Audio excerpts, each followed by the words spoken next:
సిద్ధార్థ కౌశల్ అని చెప్పి ఒక ఆఫీసరు ఆయన అంటే ఆయన ఏదో సొంత పనుల మీద ఆయన రిజైన్ చేసాడండి ఆయన. నాకు వ్యక్తిగత పనులు ఉన్నాయని చెప్పేసి దీన్ని వైసీపీ వాళ్ళు ఇంకో రకంగా ప్రచారం చేస్తున్నారండి. ఇప్పుడు అతను గుంటూరు చేసాడు, ప్రకాశం జిల్లా చేసాడు, కడప చేసాడు, జగన్మోహన్ రెడ్డి గారు అనుకూలంగా చేసాడు, వాళ్ళంటే ఇష్టంగా ప్రేమించాడు. ఇవాళ ఆటలు సాగట్లేదని చేసాడు. సో వాట్ చెత్త చేస్తాడు. ఒకవేళ ఈ ప్రభుత్వం నచ్చక చేస్తున్నాడేమో, చెత్త చేస్తాడు. నచ్చకపోతే చేస్తాడు, దాని పెద్ద విశేషం ఏముందండి. ఏవి వెంకటేశ్వర గారిని వేధించలేదు వాళ్ళు, అలాగేం వేధించట్లేదు వీళ్ళు. ఓ రకంగా చెప్పాలంటే కూటమి ప్రభుత్వం నీ చావును చావును వదిలేస్తున్నారు ఏమన్నా సరే. బీఆర్లో పెట్టారు, ముద్దెట్టుకుంటారా జగన్మోహన్ రెడ్డి సంకనాకిన వాళ్ళు అందరినీ? చెప్పండి మీరు. మనం రోజుకు ఒకరిని ఎవరిని ఆన్ పెట్టుకున్నావు, ఈయన పెట్టుకున్నావు, నువ్వు ఆన్ పెట్టుకోవద్దు, ఈయన పెట్టుకోవద్దు అని దొబ్బేస్తున్నారు సోషల్ మీడియా. ఇదివరకు నోరు మూసుకుని ఉండలేదు ఎవడుంది. అవునండి. ఇప్పుడు మీరు ఇప్పుడున్న ప్రభుత్వం చిన్న పొరపాటు చేస్తా కూడా జగన్ కన్నా ఎక్కువ దొబ్బుతున్నారు. ఏకంగా జడ్జి గారు శ్రీనివాసరెడ్డి గారిని మడతెట్టేశారు సోషల్ మీడియా దెబ్బక. ఆయన ఓరు బాబు నాకు వద్దురా బాబు అంటున్నాడు. ఆయన యాక్చువల్గా కంటెంప్ట్ ఆఫ్ కోర్ట్ అని జడ్జిని ఎలా దూషిస్తారా మీరు అని చెప్పేసి వీళ్ళ మీద కంటెంప్ట్ ఆఫ్ కోర్ట్ వేయచ్చు. అలా చేస్తే ఏం చేస్తారు మరి, నువ్వు ఇలాగే ఎలా ఇచ్చేవయ్యా అని దానికి ఒక ప్రశ్న ఉంటుంది. ప్రశ్న ఉన్నప్పుడు జవాబు ఉంటుంది దానికి. నువ్వు శిక్ష వేసినా కానీ ఎవడైతే శిక్ష పడుతుందో అని నువ్వు ఎందుకు నువ్వు ఇలా ఎందుకు మాట్లాడావంటే నువ్వు ఇలా ఎందుకు చేసావని అడుగుతాడు.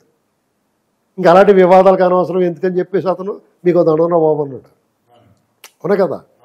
ఇప్పుడు శ్రీనివాసరెడ్డి గారిని జడ్జి గారిని ఆపాదించడం తప్ప, ఎవరిని ఆపాదించకూడదు. ఇలా కూడా అనకూడదు జడ్జీలు. ఎందుకంటే ఇది స్వతంత్ర భారతదేశం, ప్రజాస్వామ్యం. వాళ్ళు ఏం చేస్తారు నోరు మూసి వినాలి ఆ సిస్టంలో.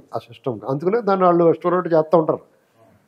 వాళ్ళ వాళ్ళని కాదు కానీ ఒక 50 కోట్లు ఇంట్లో దొరికింది జడ్జి గారి ఇంట్లో, అదేంటండి దొరకొచ్చు అలాగా. ఆయన తీసేస్తున్నారులేండి. ఆయన తీసేస్తాగా సిస్టమ్ తల వంచుకోవాలి మొత్తం. మరి ఒక పార్టీలో ఒకటి తప్పు చేస్తే పార్టీ మీద ఆపాదిస్తున్నారు కదా. మరి ఒక సిస్టంలో ఒకడు అలా చేస్తే ఊరుకుంటారా? ఎంత జాగ్రత్తగా ఉండాలి అందరూ, మాట పడకుండా ఉండాలి కదా. మరి చంద్రబాబు నాయుడు గారికి కేసులన్నీ ఒకరి దగ్గరికి ఎందుకు వెళ్ళి వాయిదాలకి ఇప్పుడు హైకోర్టులో ఈ బెయిల్ కేసులన్నీ ఈయన దగ్గరికి ఎందుకు వెళ్తున్నాయి? అసలు ఇవ్వాల్సిన సెలవు ఎందుకు పెట్టాడే? నిజంగా సెలవు అవసరం ఉందా? ఇవన్నీ చాలా ప్రశ్నలు వస్తాయి. ఇంకా వెంట ఎందుకని నాకు వద్దురా బాబు మీరు అలా పడండి, అసలు బాగోలేదు పరిస్థితి అని చెప్పి అంటున్నాడు. ఎందుకు వచ్చింది ఆ పరిస్థితి అనేటువంటిది కూడా ఆత్మ పరిశీలన చేసుకోవాలి ఎవరి కాళ్ళు. ఈ ప్రభుత్వం కూడా ఆలోచించుకోవాలి. ఆయనే అలాగన్నప్పుడు రివ్యూ పిటిషన్ వేయాలి. ప్రజాస్వామ్యంలో అల్టిమేట్గా ప్రజలండి, అర్థమైందా? మెజారిటీ ప్రజల అభిప్రాయాన్ని గౌరవించి తీరాలి. ప్రభుత్వాలు అలాగే ఏర్పడతాయి.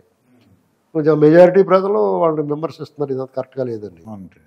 బహుశా సిద్ధార్థ కౌశల్ అయితే తన వ్యక్తిగత ఏదో ఆఫీసర్ అంటే ఏదో కంప్యూటర్ సంస్థ పెట్టాలనో ఏదో. సిద్ధార్థ కౌశల్ లేకపోతే కలెక్టర్ గారు ఐఏఎస్ విజయ్ కుమార్ గారు లేకపోతే సునీల్ కుమార్ ఇలాంటి వాళ్ళందరూ మీరు శుద్ధిని సంప్రదాయాన్ని సుప్పిని ఇలాంటి ఏదో అంటున్నారు. అలాగేం కాదు. వీళ్ళు ఎవరున్నాయి సీతారామయ్య వీళ్ళు అందరూ పెద్ద శుద్ధపూసలు వీళ్ళు ఏమన్నా.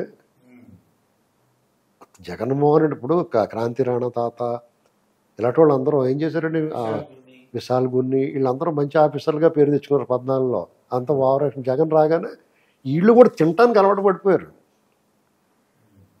ఒకప్పుడు చాలా మంచి ప్రవీణ్ ప్రకాష్ ఇలాంటి వాళ్ళు మంచి ఆఫీసర్లు, చాలా స్ట్రిక్ట్ రా బాబు అని పేరు తెచ్చుకున్న వాళ్ళందరూ కరప్టెడ్ అయిపోయారు, బానిసలు అయిపోయారు. అంటే ఎలా అంటే అండి, నేను స్ట్రిక్ట్ అనండి, మీరు నాకు తెచ్చి ఇచ్చారండి, నాకు డబ్బులు తినమని ఇచ్చారు, భోజనం పెట్టారు, నాకు వద్దురా బాబు అన్న కొరకు నాకు ఇచ్చేస్తుండే నేను అనిపిస్తుంది, తినాలనిపిస్తుంది కదా. నాకు తినాలనిపించదండి. వాళ్ళు ఎక్కువ పెడతారు.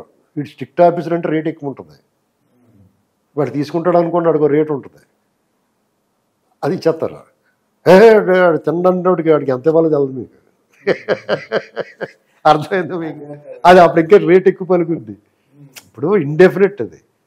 సపోజ్ మీరు నాకేమైనా డబ్బులు ఇవ్వాలనుకున్నారు, నాకు రేట్ లేదు, తీసుకుంటాడో తీసుకోవడం అన్న డౌట్ ఉందనుకో, మీకు ఎంత అవ్వాలి తెలదా. నేను 5,000కి పడిపోయివ్వండి అయినా సరే మీరు 20,000 ఇస్తారు, లేకపోతే 20 లక్షలు ఇస్తారు, ఒక 5 లక్షలకు పడిపోయేవాడికి కూడా అన్నాడు. ఇదే టైపు. అర్థమైందండి మీకు? అంచేత సిద్ధార్థ కౌశల్ అన్న విశాల్ గున్ని అన్న వీళ్ళు గతంలో ఉన్న నిజాయితీ అంతా ఓవర్ యాక్షన్ అని అర్థమవుతుంది. అయితే ఈయన ఏమన్నాడంటే సిద్ధార్థ కౌశల్ గారు ఇప్పుడు ఆయన ఒక స్టేట్మెంట్ ఇచ్చాడు, నేను నా సొంత పనుల మీద నేను వేరే కెరీర్ ప్లాన్ చేసుకొని వెళ్ళిపోతానని చెప్పాడు. ఒకవేళ నిజంగా ఆయనకి ఇబ్బంది ఉంటే ఆయన బాధపడాల్సిన పనే ఉంది. డైరెక్ట్గా చెప్తాడు, భయం ఏముంటుంది, వెళ్ళిపోతున్నాడు ఇక్కడే పరిస్థితి బాగాలేదు, వీళ్ళు వేధించి తింటున్నారు నన్ను. అసలు మొత్తం ఉద్యోగమే వదిలేసి వాడికి ఇప్పుడు వేరే చోటకి ఇప్పుడు డిప్యుటేషన్ మీద వెళ్ళాలన్నా లేకపోతే ఇంకో చోటకి పెట్టుకున్నా అర్జీ పెట్టుకున్నా అప్పుడు ఏదో డిప్లొమాటిక్గా మాట్లాడి ఉండొచ్చు. ఇతను మొత్తానికి ఫీల్డే వదిలేద్దాం అనుకున్నప్పుడు న్యూసెన్స్ వీళ్ళ దగ్గర నేను ఉండలేను అని చెప్పేసి పోవచ్చు. ఏబి వెంకటేశ్వర గారు చెప్పలేదా ఇది అరాచకం అని పోరాడాడు కదా, నిమ్మగడ్డ రమేష్ కుమార్ గారు పోరాడలేదా? జగన్ మీద ప్రభుత్వమే పోరాడి అతను పదవి అతను తెచ్చుకున్నాడు వెనక్కి. ఇప్పుడు ఆయన దాన్ని వీళ్ళు వాడుకుందామని చూస్తున్నారు. అసలు మనం ఎలా ఇప్పుడు యాక్చువల్గా చెప్పాల్సింది ఏంటంటే జగన్ తప్ప ఇంకోటి బలయ్యాడని. ఇప్పుడు వాళ్ళు ఏం చెప్తున్నారు, ఆమ్రపాలి అని ఇంకొక ఆయన సిఐడి అమృత్, ఇంకొక ఆయన ఉన్నాడు సిఐడి చీఫ్ కింద చేసిన వాళ్ళు బ్రిజ్లాల్ అతను కూడా మా సెంట్రల్కి పెట్టుకుని పోయాడు. ఆమ్రపాలి గారు తెలంగాణకి వెళ్ళిపోవాలనుకున్నది, ఈయనేమో ఇతనేమో వదిలేసిపోతున్నాడు అన్నారు. ఆంధ్రప్రదేశ్ పరిస్థితిలో ఉంది. ఆమ్రపాలి గారికి ఇక్కడికి తెలంగాణ హైదరాబాద్ మరిగేరు వీళ్ళందరూ ఉన్నాయి, హాయిగా ఉంటుంది అక్కడ. ఏంటండి అక్కడ ఆంధ్రాలో చేయాలంటే వాతావరణం వేడి బాబు ఎందుకు వచ్చింది కూడా అనుకుంటారు. ఆవిడ మళ్ళీ రిక్వెస్ట్ చేసుకుంది, ఎవరో చెప్పుకుంటారు, రికమెండేషన్లు ఉంటాయి కదా వాళ్ళకి, వాళ్ళంత పొలిటికల్ ఇన్ఫ్లుయెన్స్ ఉంటుంది వాళ్ళకి. ఏమంటే ఉండలేరండి బాబు ఇక్కడ చెప్పండి, హైదరాబాద్ అయితే మాకు బాగుంటుంది అని చెప్పుకున్నది వచ్చింది ఆవిడ. ఆ బ్రిజ్లాల్ అన్నవాడికి వేరే అవకాశం ఏదో వచ్చింది, లేదా జగన్కి వ్యతిరేకంగా పనిచేయలేక ఏంటండి అలాంటి బాధలు ఏమైనా ఉంటాయి. పొద్దున వెళ్తే డేంజర్. అప్పుడు ఒక ఎస్పీ గారు మహంతి గారు, సీనియర్ మహంతి గారు ఏం చేయాడంటే వాళ్ళ అబ్బాయిని కావాలని ట్రాన్స్ఫర్ పెట్టించుకున్నాడు జగన్ వచ్చిన తర్వాత. ఎందుకంటే వెళ్తే డేంజర్ అండి. తర్వాత ఇప్పుడు మళ్ళీ ఈ టీడీపీ వచ్చిన తర్వాత దానికి ఏం చెప్తారు? జగన్ ఉన్నప్పుడు ఒక ఆయన పని కట్టుకుని సాధారణంగా ఎవడన్నా ఇంకో పెద్ద పోస్ట్ కావాలా లేదా రికమెండ్ చేసుకుంటారు, మాకు ఉత్తర బాబు మమ్మల్ని ఇక్కడ వదిలేయండి అని చెప్పేసి పెట్టుకున్నారు వాళ్ళు. కడపలో పనిచేసాడు ఆయన. ఇప్పుడు ఈ మటర్ చేసినప్పుడు దాని మీద సిట్కి పనిచేసాడు ఆయన. పూర్తిగా లాగారు బొమ్మ, ఎవడ చేసాడు ఏటో అంతా. ఈ సిబిఐ వాళ్ళ కన్నా ముందే లాగారు బొమ్మ అంతా. ఏం జరిగిందో వీళ్ళు ఊరికేటంటే వీళ్ళు అని మాట్లాడి అబద్ధాలండి. వాళ్ళ ఛానల్లో ఏం చెప్తున్నారు, మేము వచ్చిన తర్వాత మళ్ళీ ఈ కంపెనీలన్నీ తరివేస్తామని చెప్తున్నారు. మళ్ళీ 2.0 చూపిస్తా ఉంటున్నాడు. అతను మాటలు అలాగ ఉంటున్నాయి, చేతలు అలాగ ఉంటున్నాయి. వీళ్ళు ఏం చేస్తున్నారంటే జగన్ అనేటువంటి ఫ్యాక్టర్, ఆ భయాన్ని ప్రజల్లో పోగొట్టకూడదు, ఆ భయం అలాగే ఉంచాలి, లేకపోతే వీళ్ళు చెప్పిన మాట వినరు అనుకుంటున్నారు వాళ్ళు. అయితే మీకు ఇప్పుడు అర్థమైందండి అది. ఎందుకంటే అలా కాదండి, ఆ బూచి భయం లేదనుకోండి మీరు రెచ్చిపోతారు. ఇప్పుడు చిన్నపిల్లలన్నా సరే మా చెప్పిన మాట వినలేదనుకో, ఎక్కడ చెత్తడు బూచోడు అంటే ఆగుతారు. ఆ బూచోడు భయం లేదనుకో మన మీద ఎక్కి దిగేస్తారు. ఈ జనం కూడా అలాంటి మరి 2019 వరకు చంద్రబాబు గారు ఏం తప్పు చేయరని ఓడిచ్చారు చెప్పండి. వాళ్ళు వీళ్ళకేం రోగమా? వీళ్ళకేం రోగం అండి? ఎందుకు ఓడిచ్చారు? తిని గూట్లో మొన్నేసుకోలేదా?